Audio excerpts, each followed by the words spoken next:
afternoon, everybody. Welcome to Trader Merlin Show. It is your Taco Tuesday afternoon edition. Yes, I'm just getting some stuff ready for us on the screen over here. I hope you had a great trading day. I know of you who are bullish, you had some really nice days. I had one of those days you just shake your head and go, why? Why me? Why'd you do it to me? So I was on a Ninja Traders program this morning. Had a great time talking to Michael Burke. Always a good time talking to him. Just we go way back. It's funny to realize we've been friends over 20 years through different companies. Now he kind of runs the show over there at Ninja Trader from the Ninja Trader Live perspective. So awesome time on that program this morning. And I put on a trade before that session, and everything was fine. Markets were going up, looked good. I had a nice little stop loss in place. And then right as I finished, you saw a nice little dip in that S&P, and it came down, just tipped me out, and then just screamed to the upside. I was like, you gotta be kidding. So instead of taking like a 30-point winner, maybe a little bit less than that, about a 25-point winner, ended up taking a couple-point loser. Damn it. Drive me crazy. Anyway, Thomasina, is that really, are you good at Mandarin and Cantonese? Are you studying that over there? I see you typing in the chat. So, hello, everybody. Yeah, Ricardo says, I glued to the TV channel.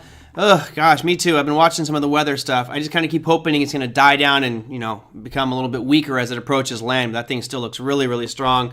Thoughts out to everybody who's trying to escape that right now. Hope you all stay safe. So let me dive into today's topic, which is the Chinese stimulus. Now, the reason I did this show, I've had multiple questions over the past couple weeks regarding China. Would I buy Chinese stocks? Do I think it's a good investment? Really referencing that the stock exchanges there have been beaten down for quite some time and really just not looking so good. And there's a general consensus in the industry and in financial services when something that you know is going to recover, it's going to recover at some point, is so beaten down, do you start buying in dollar cost averaging? Because you know at some point it's going to start to turn to the upside. So let's see what the overall market there looks like. And we go to some indexes. Here's the CSI 3000, which is one of their major market indexes. And if you look at this chart here, you guys know exactly what I would be saying. Be saying stay short. The trend is your friend till the bend at the end. That thing just, other than making a newer high right here on May 20th of this year, it's been lower lows, lower highs. And then all of a sudden, in this last, week or so, you've seen huge moves up. So the CSI 300 has moved up to the tune of 41% in the last 9 days. And you're like, how on earth does that happen? What is that? Let's look at the Hang Seng, which is not the same components, but it's also had a pretty significant rally in that same window of time. From bottom to top, Hang Seng rallied 37% and is now have a fairly sharp sell-offs here. So interesting, and people wondering, well, is it too late to jump on this rally? Will I get more? Well, I don't know about if you're going to get much more. I guess what's behind it is you have to understand what was the stimulus? What did China do? And of course, we in the Western part of the world, we just hear things. I haven't been to China. I don't know what's going on. I'm not there in the country experiencing it. So everything that I absorb, unfortunately, is hearsay. And it's most likely pushed out by CNBC, Fox, Yahoo, whoever you get your news from. We get those stories in there. Now, I would like to think that this is all very truthful and everything is okay, but who the hell knows what information we're getting? And the reason I say it with such a condescending tone is, how many of you, simple yes or no, have heard of these massive ghost cities in China where it's like skyscraper after skyscraper after skyscraper is just completely empty? I've heard it. I've seen pictures. Hell, this day and age, I don't know if it's AI or someone just messing with me. I think you've all probably seen this. And the general thought that keeps being perpetrated on us through the media is that China is in bad shape, that their housing market looks terrible, that things look really, really bad for China.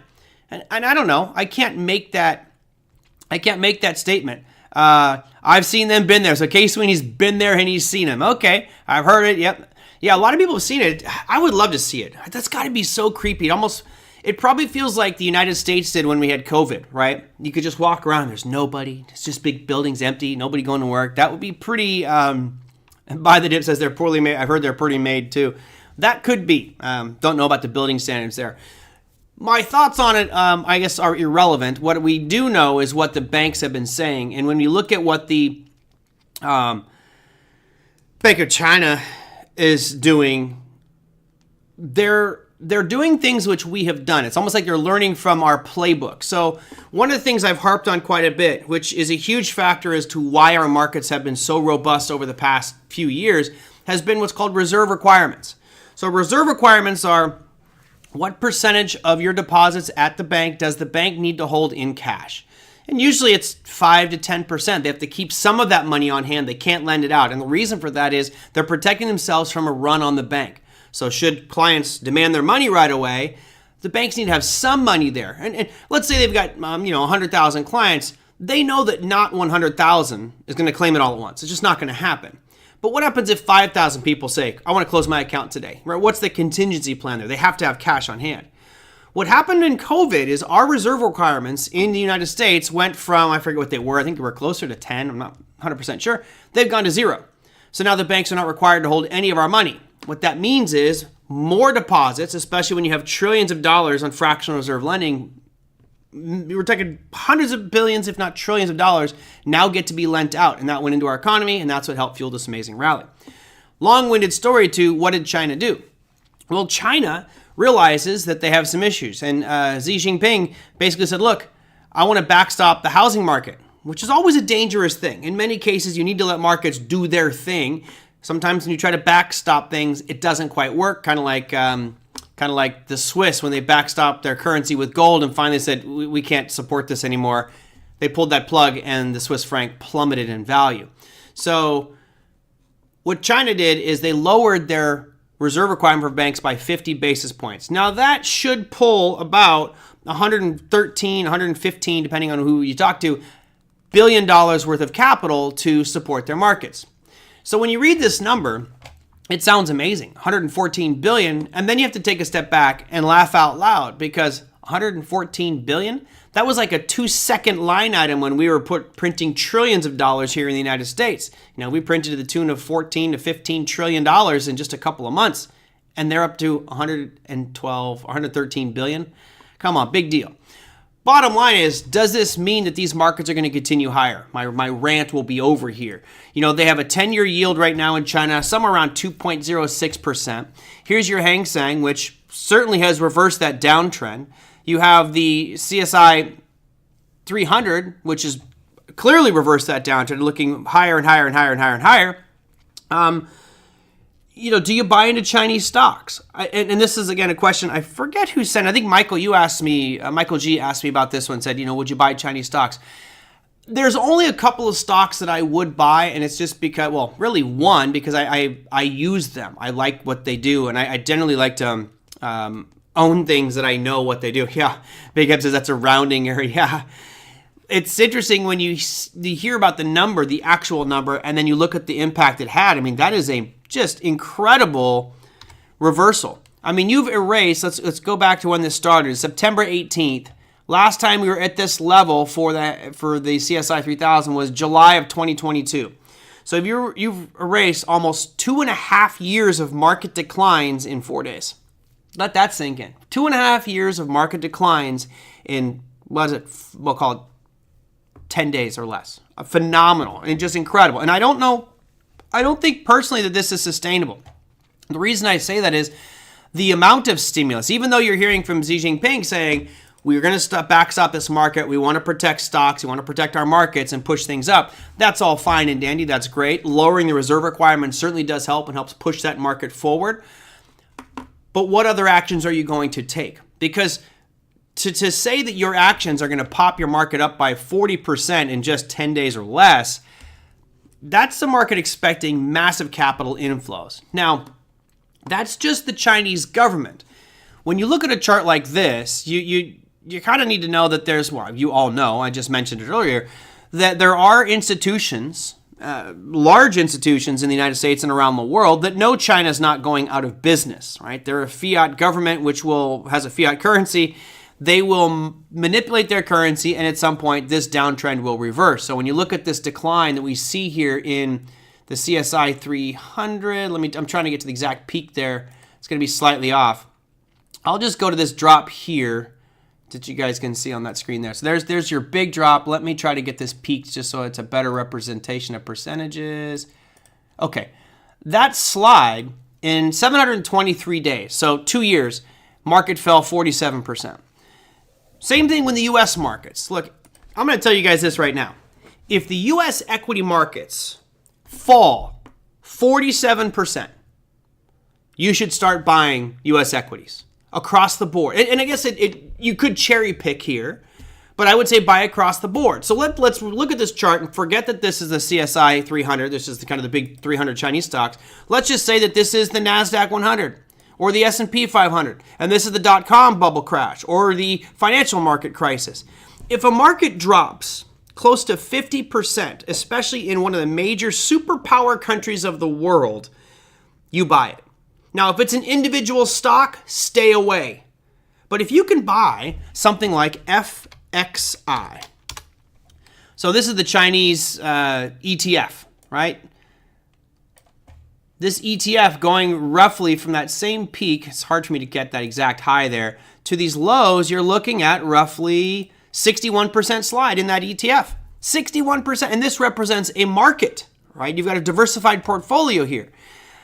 There are institutions around the world that have been acquiring and buying FXI and individual Chinese stocks, and they're probably accumulating more now, knowing that the government had just said, we're going to backstop this market. So I don't believe that this pop that you see in FXI or the CSI 300 or the Hang Seng are due to just the government's actions. I think what you're witnessing is a lot of capital inflows from institutions saying, hey, we want to get on this train, knowing that the Chinese government is going to backstop this market, if that makes sense to everybody. I hope it does.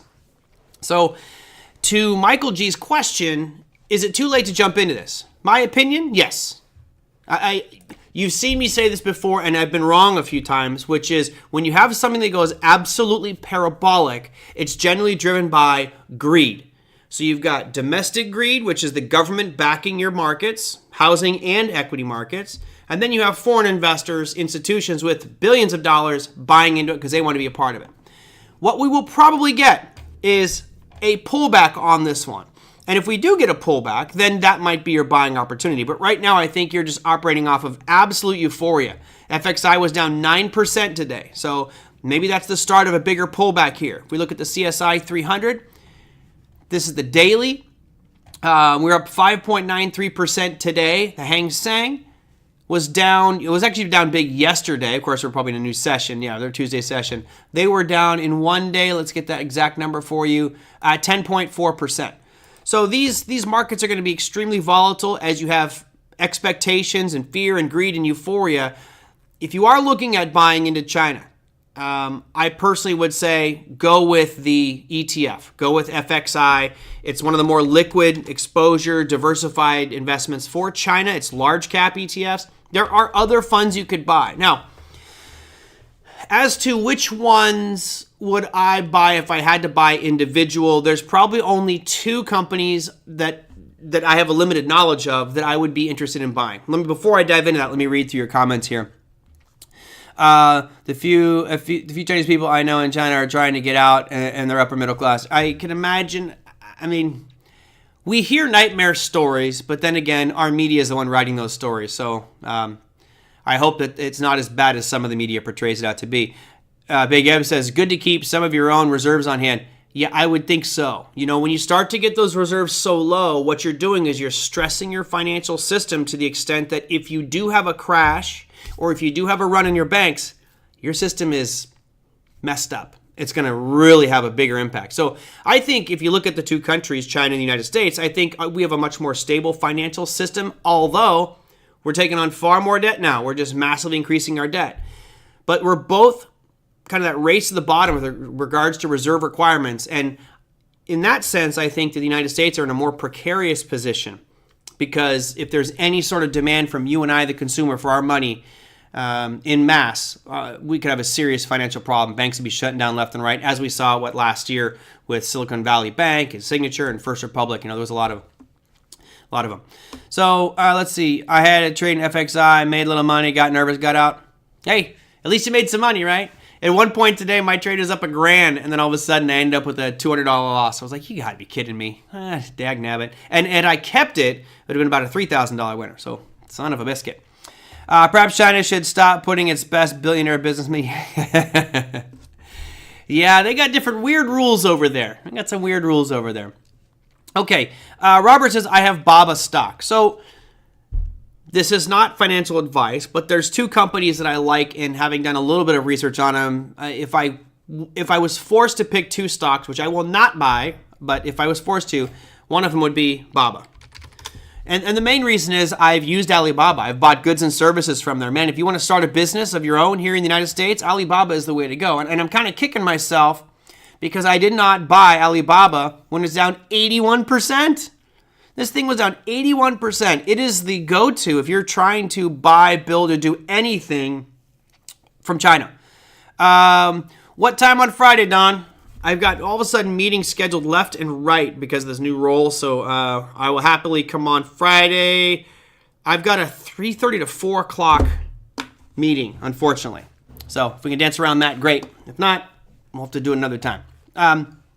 So on this, Alibaba, I don't know if anybody here has ever worked with them or bought goods and services. If you haven't, you should check it out if you're looking to buy things in bulk. So I told you I was looking at e-bikes. I bought 13 different e-bikes from China.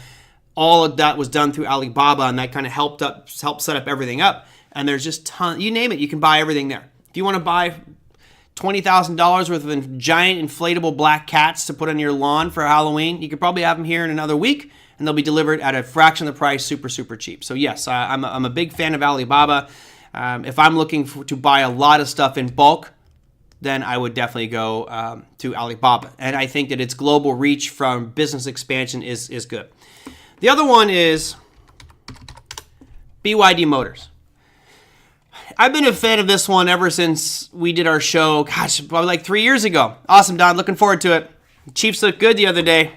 I don't know if the Chiefs look good or the Saints just look bad, but you guys look pretty good. My team is looking terrible. I was going to make you a wager at the beginning of the season on who was going to win the Super Bowl, but I don't know if my Niners got what it takes right now. We're looking pretty bad. So when Warren Buffett was talking about, when Warren Buffett initially invested in BYD Motors, I was like, that's interesting, right? He was one of the early investors in it. He's since sold his shares, I believe, so he's no longer in it. But I had to look at it because why is Warren Buffett going international to invest in an EV startup?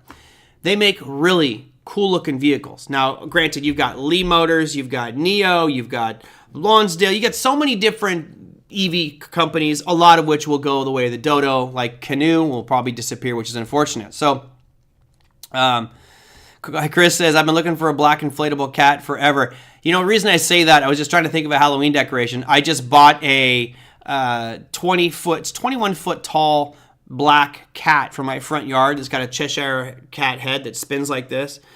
It is massive. It's great. It's awesome. And maybe I would buy 20 of them. I'd stack them all over my house. But the neighbor kids want to cross the street. They're afraid of this giant black cat. So there you go, Chris. I'll show you where to get it. Go to At Home. At Home, you'll be able to find your 20-foot tall black cat. All right, let's see. Back to this one. So BYD, not only do they make great electric cars, at least from what I've seen, they look fantastic. They look like they're a good bang for the buck, and I think that's why Warren Buffett got in. And Warren Buffett is always looking at the management. He's looking at the team that's running it. So if Warren Buffett's in it early, I think that's pretty good to have on your side. Now, if you look at the price chart here, it hasn't been that great. I'm gonna do a weekly here just so we can kind of see where it's come from and where it may be going. Here's your weekly of BYD. So obviously, fantastic long-term chart. Great, right? But over the last year or a couple of years, it really hasn't done anything. It's just been in this giant sideways action, which, I like to put these yellow boxes around it, give it a big zone. Where is my yellow box? Throw that on there, and I'll start with it as a much bigger box, and I'll work our way down. And the reason I'm drawing this out is you notice where we're at. All right, I'll probably move my line up here where it's most points of contact, like right about there. So this is the area where it's just been range bound for 4 years now. And now you're coming right back up to the top. So, as someone who's looking at opportunities from a trade perspective, you might be coming into something here. Obviously, if you're in a range bound market like this, there's spread trades that could be done with options, but you could be going directional as well. So as you see that this is coming into overhead supply, as it is right around that call it $85 mark, that might be your shorting opportunity. That said, I don't think I would be shorting BYD now. I believe you can look at the trend for the past 8 months, 10 months now, it's been doing great. Higher highs, higher lows. So this looks really good. It almost feels like we're going to have a little bit of a pullback here, then challenge this $85 again, and then break out to all-time highs for BYDD. Now, a couple things to note on BYD. What they have said is they're not going to enter in the U.S. market. I believe that will change down the road. That was one of those pieces where that announcement was made. Actually, Tesla stock did a nice little move to the upside based off that. BYD says they're not coming to the U.S. They are in Mexico, Canada as well, I believe, is where they're going into that market. So they're expanding fairly quickly. Therefore, I like BYDD. And I think when they finally do make that decision to go into the U.S. markets and open that floodgate, then you're going to see a much bigger move. Now, you know what? There's other stuff out there that I don't normally trade, like Baidu. I don't mess around with Baidu. I've looked at it in the past. Not really for me. You know, do you go and look at Li Motors? Because it's another Chinese one. You know, that might be an option for you as well. I mentioned FXI earlier. I think FXI is probably the way to go.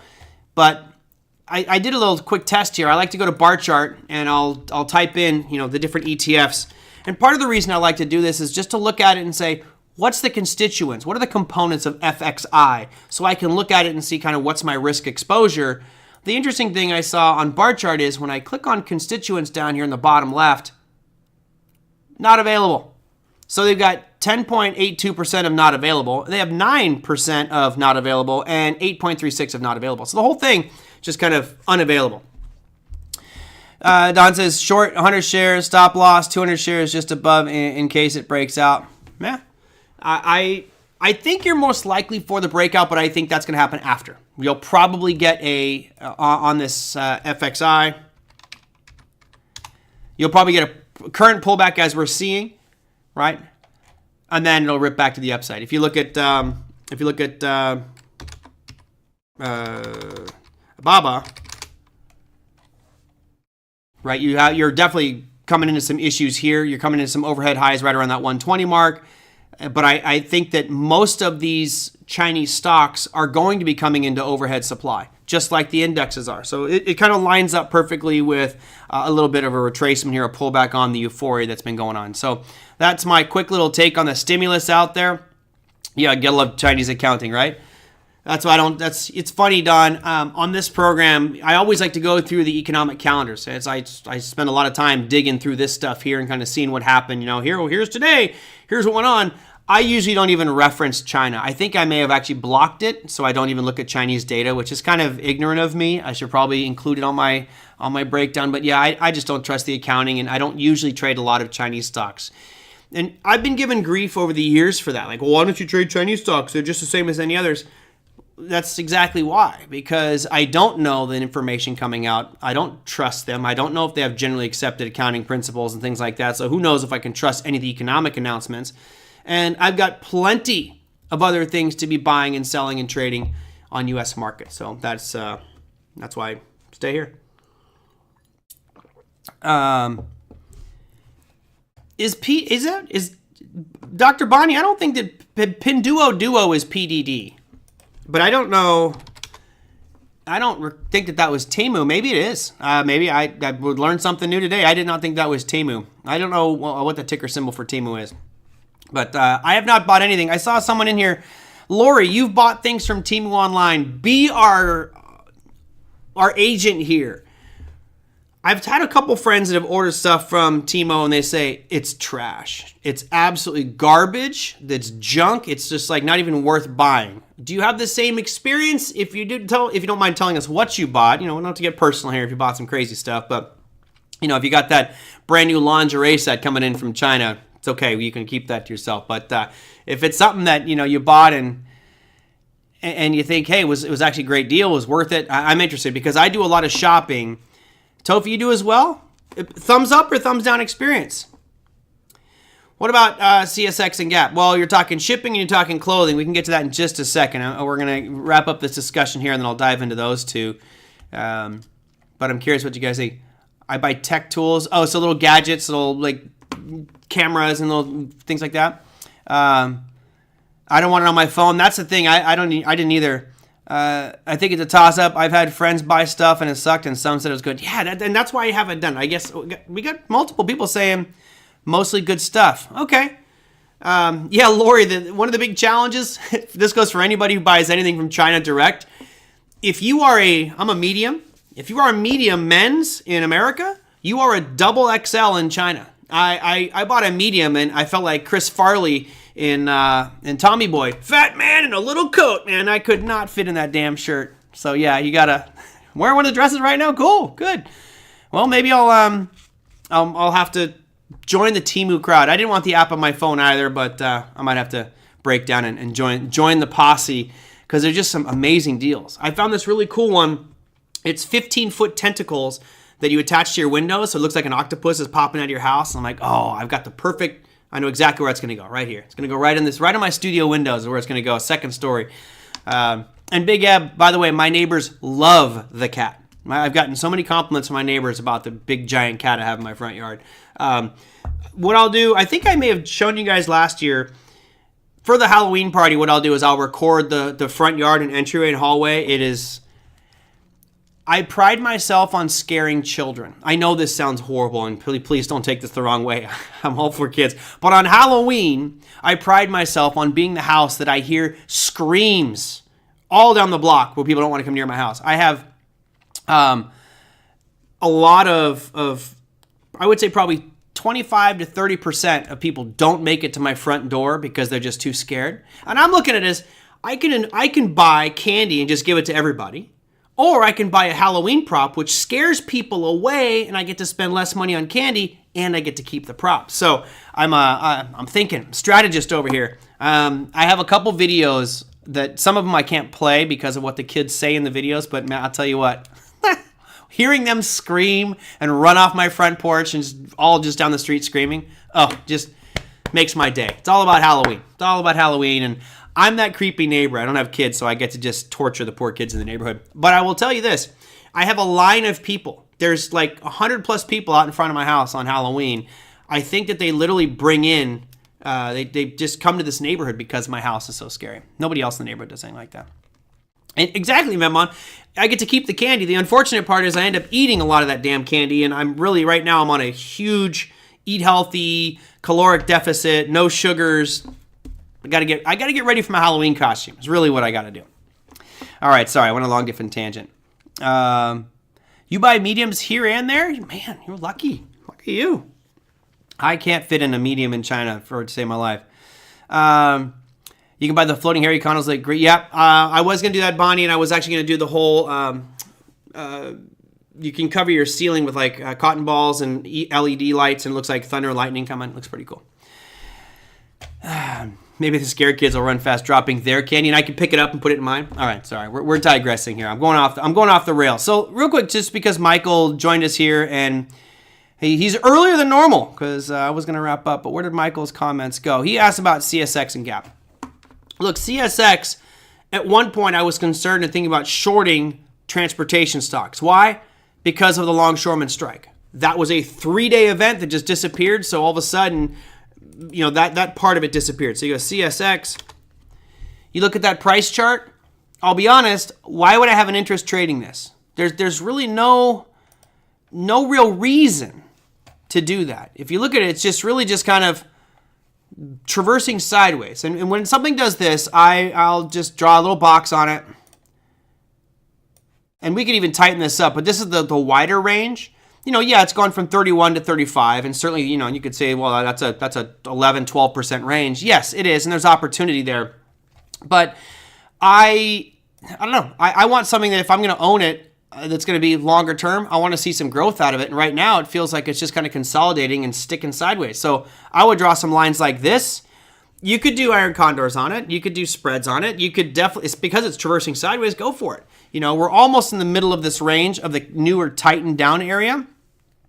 So I'm okay with this going sideways, but not as a long-term investment, Michael. It's not moving directionally. I need it to be either moving up or I need to be moving down if I'm going to buy it or short it. If it's sideways, it's just, you're either going to use options and do spreads on it or stay away from it. Now your other one, Gap, again, same picture. This looks terrible. Actually, not only does this look bad, this looks terrible. You had a gap up. So let's put our floor on this one, okay? Here's your floor from the gap up on the 17th of November. You jumped up in value, and it's been moving up ever since. Your issue that I have, or the issue that I have, is that you are now all of a sudden making lower highs. You're getting lower highs, and you're making lower lows. My guess is you're going to come all the way back down to 1639, and if that breaks, then you're going to be going down much farther. Michael, you say you never short. Do you drive a car? If you drive a car, does your car have reverse on it? Because saying that you don't short stocks is like saying that you have a car that doesn't have reverse. You've always got to be looking at things going the other way. And I've noticed a lot of the stocks that you pick should be shorted, not gone long. So you should definitely learn to short, or I don't know if it's rules. Maybe you can't short, because I know in some countries you're not allowed to short, and that may be the rule. But man, shorting is, it's critical. Oh, okay, so it's rules that are blocking you from doing it. Yeah, I love shorting. You know, the shorting is riskier than going long. That's no mystery. Everybody knows that. It's riskier because it has unlimited risk. However, you have a lot of stuff that just deserves to go down. Don says, by the time you see iron condors are good, it's usually too late. Yeah. I guess to each their own on which strategy to implement. Spreads are probably the simplest one. Iron condor is getting a little bit complex there. Thomasine, you don't short either? It's interesting. When I taught this class, I taught a trading class in Dubai, and part of Islamic culture is you cannot short. Now, of course, they could go long a short ETF, which I think is kind of funny, the irony of getting around the system. But yeah, some countries, you can't borrow something. That's kind of weird the way it does. John says, bulls take the stairs up and the bears jump out the window. That typically is what happens, and we see some pretty big moves. Although, I'll tell you what, you look at what happened at DJT, and we talked about this being a proxy for Trump potentially winning the election. Talk about an about face. I still am not interested in it in any way, shape, or form, but it was a great shorting opportunity for a long time, and all of a sudden, over the past couple weeks, just had a huge rally up. Another 18% today, coming on the heels of, I think, 17% yesterday, something like that. You're looking at 85% rally in 10 days. Pretty impressive there for DJT. See if it keeps going. But yeah, I'm a big fan of shorting. I think you've got to at least learn the basic mechanics of it. And there are so many different instruments that you can short without actually having to short, right? Like you can buy, QID. Well, that's double NASDAQ short.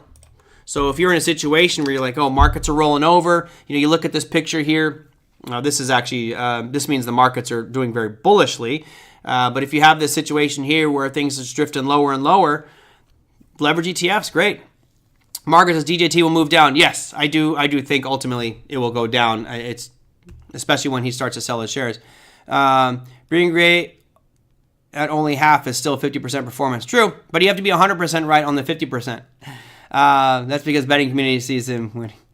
Exactly, right. And I think that's what we mentioned this the other day on DJT. I think that the odds are starting to shift that Trump is going to win this election, and I think that's reflected here on this one. At least that's what you're hearing from a lot of the polls. Who knows? I don't trust the numbers. We'll see what happens after everything's tallied. Whomever wins, I hope it's by such a decisive margin that we don't have to go through this whole rigged thing again and one finger pointing at one party and this and that and rigged ballots. I mean, it'll probably happen regardless, but hopefully it's by a decisive margin so we don't have to go through that again. Interesting. So I think Les emailed me this the other day, and I'm curious what you guys think. Don, I would love to get your 2 cents on this one as well. When Elon Musk took over Twitter and changed it to X, right, liquidated all the staff, basically fired, I don't know what percentage, but a huge percentage of the staff was let go. Everyone's like, it'll never survive, it won't make it. Here you have a fairly major company who has reduced their workforce significantly, thus reducing a ton of overhead. Now there might be some severance packages they have to pay for a little bit, which could eat away at those costs. But from my perspective, Twitter has just gotten much better. It's gotten better from ads. It's gotten better from spam. It seems like much more open. I see a lot more people using it. It's much more engaging. I think it's way better than what it used to be. Now, there was an article, and I think it was an op-ed piece by some analyst saying that Twitter is worth 80% less than what Elon Musk paid for it. And I'm looking at it going, I didn't read through the whole article because I was like, I don't buy it. I'd like to get your take. What are your guys' feelings on how could X have lost 80% of its value? The main reason I would see is that Elon Musk significantly overpaid for said company. I don't know. He did spend a ton of money on it, but if it's worth down 80%, man, that it seems like you'd be failing and struggling, and businesses would be terrible. You cut your employee costs, you streamline operations, you're getting more users than you ever have, and more interactivity. It seems to me like the value would actually be going up than going down. But I don't know. We'll wait until they go public, right? I think we'll all agree at some point down the road, Elon Musk will probably take X public. My guess is it'll be after it bundles in financial services. I think you're going to get a financial services back end, so X will be like the one-stop shop for media, news, social, movies, you name it. It'll all be one spot. He did drive away some of his advertisers, not all of them, and I did like his attitude. I know he drove away some of the big ones. Yeah, that's what it's got to be. I think that's where it... But can it be 80% loss of revenue by pushing away your sponsors? I don't know. The amount of they cheated this time is going to be... I know. It's horrible, Don. I hate it. That's what not just... I would bet a serious amount of cash that is politically driven and written by a Democrat. It could be now. Now you're going to get all the Democrats attacking Elon Musk because he's such a Trump supporter.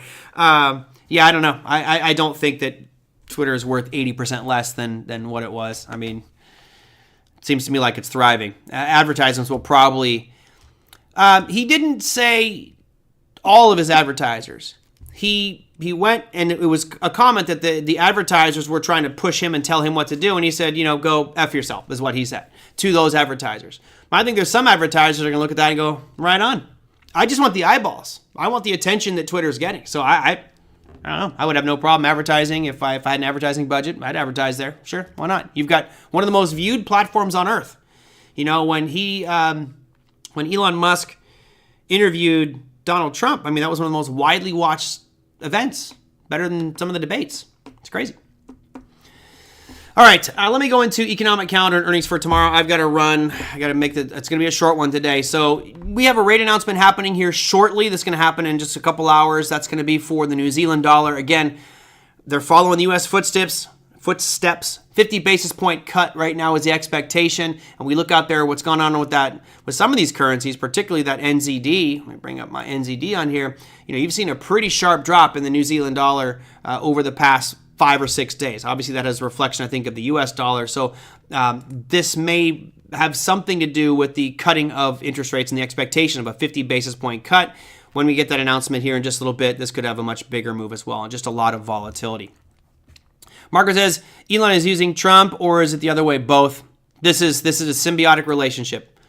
Look, if you're a presidential candidate, you're looking for the biggest influencers you can get, the most popular figures on the planet. Elon Musk, whether he's polarizing to you or not, he is one of the most influential people in the world, and he is politically connected up on high hill. If you look at, how Taylor Swift has aligned herself, great, but I don't know if she's politically connected up on the high hill like Elon Musk is. So Elon Musk is a much more powerful chess piece in this game, and I think that Elon Musk will certainly be working some agenda and some deal. He's saying, hey, I'll back you. I think what you're doing is right, but you got to do this for me. And I assure you, this is a give and take relationship between those two. Sure. I don't think it'll be Tesla related. I think if anything, Elon's going to ask for more pushing into independence with regards to space exploration and getting away from NASA and government controls there and being the first one to colonize a planet. And hey, you know what? Give it to him. Let him get to Mars first, colonize it, and see what's happening. Maybe for my 80th birthday, I can go for a vacation on Mars. Who knows? See the little green men. So that's your economic calendar for today. Mañana, we do have our 10-year bond auction. You can see, again, a lot of members speaking. Collins spoke today and was also talking about how he believes we need more rate cuts going forward. But you got Bostic, you got Logan, you got Goolsbee, Jefferson, Collins, Daly, all of which will be speaking on behalf of the FOMC tomorrow. So careful. Any one of those could cause some volatility in our markets. I'm also interested in that crude oil inventories number, which comes out at 7:30. So 1 hour after the markets open, and our FOMC meeting minutes at 11 a.m. to give us a little more insight as to what the Fed was thinking at their recent announcement. So that's your major stuff on the economic front. On the earnings front, there's really nothing until Friday when we get JP Morgan and Wells Fargo with their earnings. So that will do it there. Let's see. Don says Twitter has too many eyes for advertisers to ignore. 100%. Absolutely. I think there was some posturing, and I think some advertisers tried to call us bluff and found out. Yeah, I love it. You know, and that's I respect him for that. He's like, you're trying to blackmail me with this by your advertising dollars. Get out of here. I don't care. And then you bring more eyeballs to your platform. And now if I'm Elon Musk and those advertisers come back and like, hey, we'd like to advertise, like, you know, you're on a special rate scale that's literally 50% higher than anybody else. Up, new rate sheet. Here you go. Join. Let's see. What did you guys say? Threatening the richest guy on the planet about money will never work. Correct. He's got a DGAF attitude. I love it. What did you day trade to get that $200? S&P futures. S&P. There was a pretty interesting drop on it, and I didn't make it it was only a single lot. It was small just because I was on the show and I got classes all morning. I'm just really, this little drop right in here. This little surge just dropped right here took me out. A little frustrated because it just proceeded to do what I thought it was going to do. I thought we were looking at a breakout to the upside, so I was buying on the bottom of the range, and then it just came down, stopped me out, and ripped up. And I was like, oh man, you know, instead of taking a $200 loss, that should have been probably a $1,500 winner. But whatever, shoulda, coulda, woulda. We'll get it tomorrow. All right, everybody, that's going to do it for me. Earnings season starts this week. Looking forward to it. It's going to be fun. I will have a show for you tomorrow. Don't know what we're talking about. You guys usually generally steer that conversation. So email me at tradermerlin@gmail.com. Let me know what you guys want to discuss, look at, talk about. I'm going to be in meetings all day tomorrow trying to get some content built for Trading Academy, which should be fun. That said, again, post your comments down below YouTube or email me at tradermerlin@gmail.com for any show topics for tomorrow. That said, see you tomorrow, everybody.